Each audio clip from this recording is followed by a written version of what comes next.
Le Coran, ce livre qui a devancé la science. Et si ce qu'on appelle aujourd'hui avancée scientifique était en réalité un simple rattrapage? Une lente course pour rejoindre ce que le Coran avait déjà révélé il y a 1400 ans? Oui. Un livre descendu dans un désert, révélé à un homme qui ne savait ni lire ni écrire. Et pourtant, chaque page de ce livre est remplie de vérités scientifiques que la science ne découvre que maintenant. 1. L'embryon humain, Sourate Al-Mu'minun, 23.13-14. Puis, nous avons fait de la goutte une adhérence, halakha, puis de l'adhérence une masse semblable à une bouchée de chair, mudghah. Ce n'est qu'en 1970, avec le professeur Keith Moore, qu'on découvre que ces termes décrivent précisément les phases du développement embryonnaire, jusqu'à leur forme physique visible sous microscope. 2. L'expansion de l'univers, Sourate Ad-Dariyat, 50 et 1.47. Et le ciel, nous l'avons construit avec force, et nous l'élargissons. Une vérité cosmologique découverte seulement au XXe siècle par Hubble, puis confirmée par la NASA. L'univers est en expansion constante. 3. L'origine de la vie, l'eau, Sourate Al-Anbiya, 21.30. Et nous avons fait de l'eau toute chose vivante. Aujourd'hui, la science affirme que toute cellule vivante contient de l'eau, pas de vie sans elle, un fait biologique, déjà inscrit dans un livre du désert. 4. Les montagnes comme stabilisateurs, Sourate An-Naba, 78, 6-7. N'avons-nous pas fait de la Terre une couche, et les montagnes comme des piquets? La géologie moderne a découvert que les montagnes ont des racines profondes et qu'elles jouent un rôle d'ancrage dans les plaques terrestres. Le Coran les a appelés piquets bien avant que la tectonique n'existe. 5. Les ténèbres des profondeurs marines, Sourate An-Nur, 24-40, ou comme les ténèbres dans une mer profonde, recouverte de vagues sur lesquelles il y a des nuages, ténèbres, entassées les unes sur les autres. Ce verset décrit ce que la science a découvert grâce aux sous-marins. À plus de 1000 mètres de profondeur, aucune lumière ne pénètre, et les couches de vagues internes rendent la mer obscure et silencieuse. Comment un homme du 7e siècle pouvait-il le savoir sans jamais voir la mer profonde? Ce ne sont pas des coïncidences, ce sont des signes, des preuves que ce livre vient de celui qui a créé la science elle-même. Le Coran n'est pas en retard sur la science. Il est l'origine même de ce que la science confirme aujourd'hui. Plus tard, Aïyoub, il est le prophète ayant vécu 70 années de paix et de richesse, puis 18 ans d'épreuves très difficiles, et ayant perdu tout ce qu'il avait avant d'être béni par Allah. Chouaïb, il est le prophète ayant averti son peuple qui fut détruit par des tremblements de terre. Moussa, il est le prophète mentionné le plus de fois dans le Coran, envoyé en Égypte contre le pharaon. Haroun, il était le frère de Moussa et aussi un prophète. Dhul-Kifl, il est mentionné comme étant un prophète ayant été endurant dans le Coran. Il était un prophète roi ayant vaincu le Goliath. Daoud, Sulayman, fils de Daoud, avait le don de contrôler les djinns et comprendre les animaux. Ilyas, ce prophète avait été envoyé au peuple adorant l'idole. Baal, Al-Yassa, il était aux côtés de Ilyas lors de son épreuve. Younous est le prophète ayant été avalé par une baleine et qui resta longtemps dans son ventre à prier.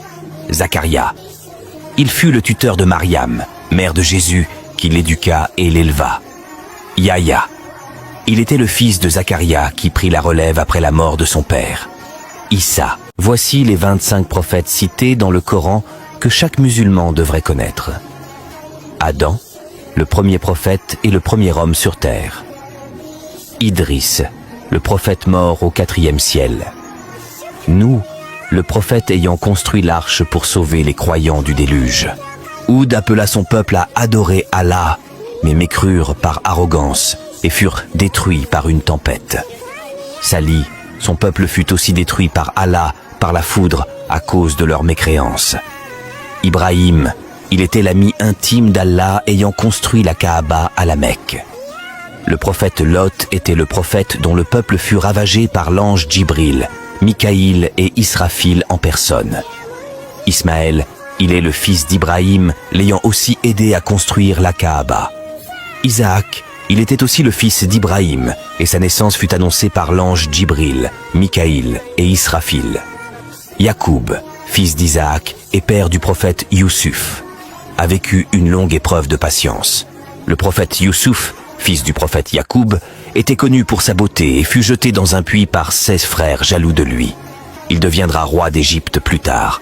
Aïoub, il est le prophète ayant vécu 70 années de paix et de richesse, puis 18 ans d'épreuves très difficiles, et ayant perdu tout ce qu'il avait avant d'être béni par Allah. Chouaïb, il est le prophète ayant averti son peuple qui fut détruit par des tremblements de terre. Moussa, il est le prophète mentionné le plus de fois dans le Coran, envoyé en Égypte contre le pharaon. Haroun, il était le frère de Moussa et aussi un prophète. Dhul-Kifl, il est mentionné comme étant un prophète ayant été endurant dans le Coran. Il était un prophète roi ayant vaincu le Goliath. Daoud, Suleiman, fils de Daoud, avait le don de contrôler les djinns et comprendre les animaux. Ilyas, ce prophète avait été envoyé au peuple adorant l'idole. Baal, Al-Yassa, il était aux côtés de Ilyas lors de son épreuve. Younous est le prophète ayant été avalé par une baleine et qui resta longtemps dans son ventre à prier. Zacharia, il fut le tuteur de Mariam, mère de Jésus, qui l'éduqua et l'éleva. Yahya, il était le fils de Zacharia qui prit la relève après la mort de son père. Issa, Jésus, fils de Mariam, est le prophète à qui avait été révélé l'évangile.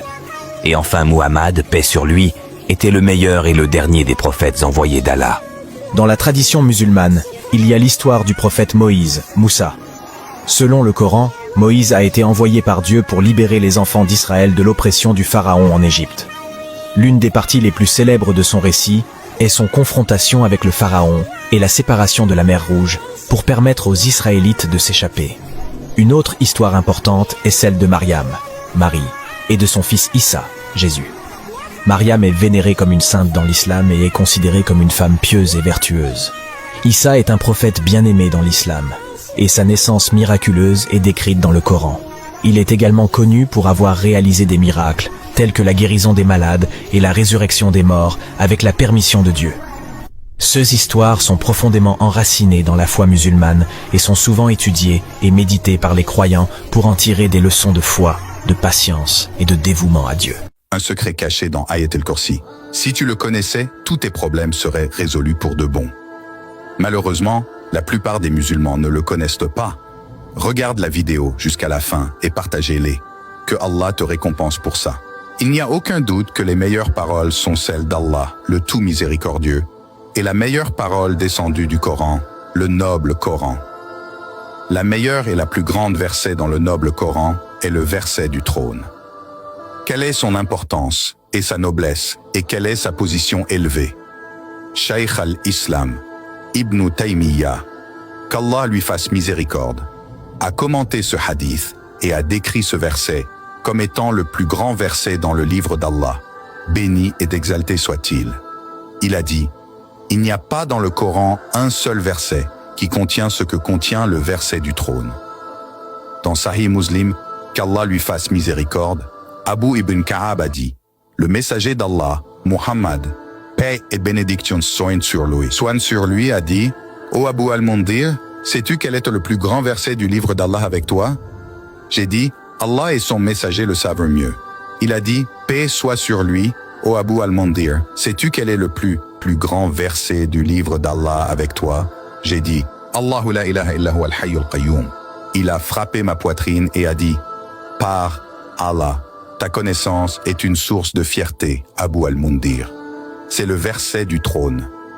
Allah, le Tout-Puissant, dit, A'udhu billahi minash shaitanir rajim, bismillahir rahmanir rahim. Allahu la ilaha illa huwa al-hayyul qayyum. La ta'khudhuhu sinatun wa la nawmun. Lahu ma fi as-samawati wa ma fi al-ardi man dha alladhi yashfa'u 'indahu illa bi'idhnihi. Ya'lamu ma bayna aydihim wa ma khalfahum. ولا يحيطون بشيء من علمه إلا بما شاء وسع كرسيه السماوات والأرض ولا يؤوده حفظهما وهو العلي العظيم. Ce grand verset, le verset du trône, lorsqu'il est contenu dans le cœur, tu es sur le meilleur chemin. Répète-le donc constamment.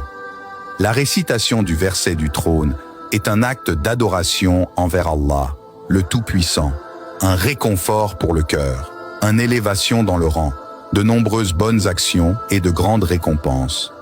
Cet noble verset contient le plus grand nom d'Allah, comme l'a dit le prophète Mohammed, paix et bénédiction soient sur lui. Il a été dit que cela contient le plus grand nom d'Allah qui est Allah, point de divinité à part lui, le vivant, l'immuable.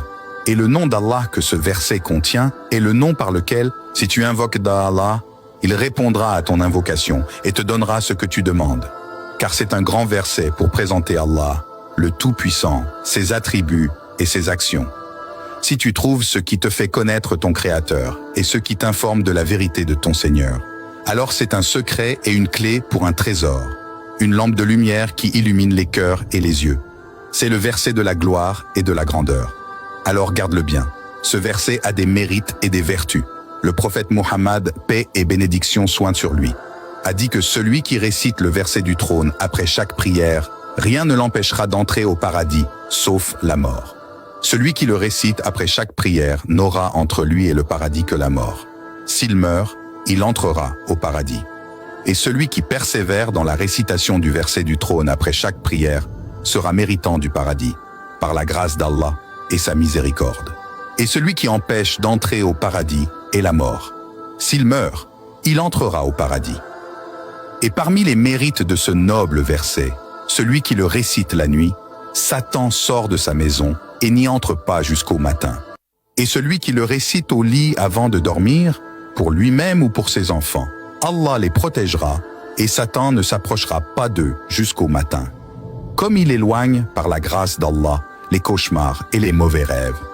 Et celui qui le récite le matin avant de sortir de sa maison, il sera protégé avec la permission d'Allah, et Allah, le Tout-Puissant, le protégera, et les diables sortiront de sa maison.